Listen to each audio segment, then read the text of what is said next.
से उबार दी मैया उत्तर प्रदेश के। संकट से उबार दी मैया उत्तर प्रदेश के। सीएम बना दी मैया भैया अखिलेश के। सीएम बना दी मैया भैया अखिलेश के।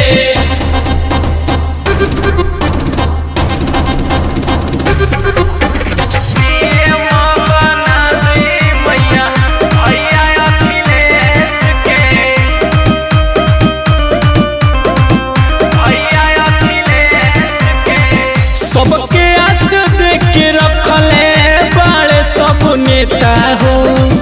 आखिर उम्मीद बड़े मुलायम जी के बेटा हो।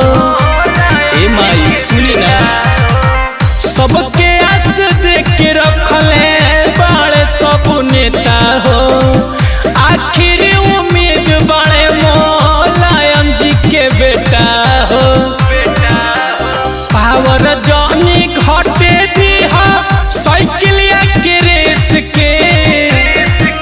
सीएम बना दी मैया भैया अखिलेश के। सीएम बना दी मैया भैया अखिलेश के। सीएम बना दी मैया भैया अखिलेश के।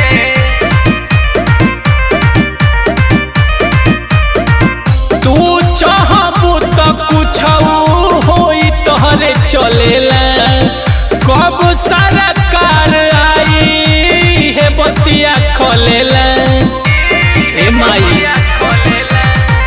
तू चाहबू तो कुछ होई तोहरे चलेला।